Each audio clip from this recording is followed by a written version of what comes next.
My name is Kieran Benincasa. I'm a PGY5 general surgery resident. My name is Sarah Anwar. I'm a PGY2 psychiatry resident. My name is Courtney Iser. I'm a PGY4 in the neurology program. So as a general surgery resident, the day starts early, usually at 6. You meet for rounds and see all your patients. And then usually you go down to the pre-op area and get your patient ready for surgery. And most of the day is spent in the OR, and then in between you see consults, you address acute patient issues on the floor and in the ICU. You do bedside procedures throughout the day, and then you see your patients again in the afternoon before heading out. So I work at OU Medical Center for the vast majority of the time, as well as the Children's Hospital, and I also work at the VA Medical Center in the clinical setting, as well as the inpatient setting and the rehab facilities. And then I also work at OU Presbyterian Professional Building, which is the outpatient clinic. And I also work at Williams Pavilion. That's where we used to have our lectures pretty often pre-COVID, but I also spent a lot of time there just working on the computers, talking to the department and everything. One of the advantages of campus is all of them are very close to each other, and they're all connected with sky bridges, with the only exception being OU Medical Center up in Edmond, and that's only about a 15 to 20 minute drive. Otherwise, everything is within a 10-minute walk. We're, blessed enough to have wonderful faculty who are always there for us for any questions we have, whether we're on our psychiatry services or off service, the rotations. Everyone has just been amazing, very helpful.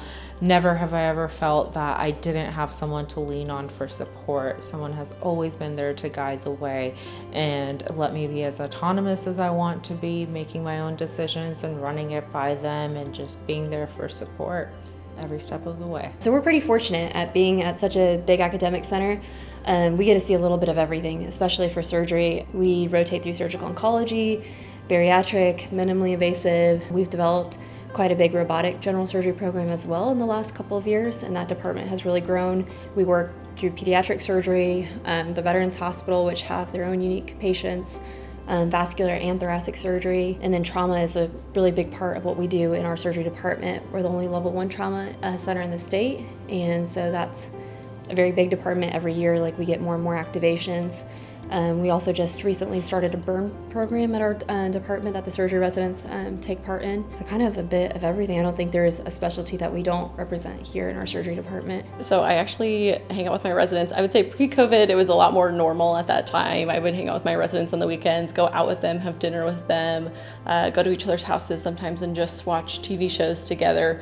So there was a lot of time we spent doing that. I would say post-COVID, it's a little bit different. It's a lot more phone calls and FaceTiming and seeing each other at work for just a little bit, but we like to go do things together. We also do resident retreats biannually within our department specifically, where residents go without any attendings or anything. They actually help cover our hospitals and cover our calls at that time for a couple hours for us to go out and do something. So we've done Topgolf once.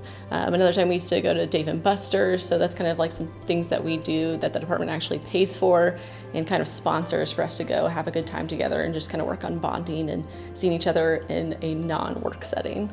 I've been in Oklahoma City for 20 years now, and I love it. I'm planning on staying here forever, honestly. My family's here, my husband's family's here, so my kids go to school here. It's been wonderful. There are things to do for everyone, no matter what stage of life you're in, no matter what your social situation is at home, there's always something. There are wonderful bars and restaurants in the area, plenty of outdoorsy things to do like Devon River Sports if you're into more adventurous things in the city. There are great hiking trails and stuff not that far away. If you have family, if you have pets and such, Oklahoma City is actually one of the top 10 cities in the nation for dog parks and being a dog-friendly city. So there's that. You'll always see tiny little dog parks all throughout. Great parks for kiddos, great schools. There's really everything that you could possibly want here, and all without the traffic of a big city.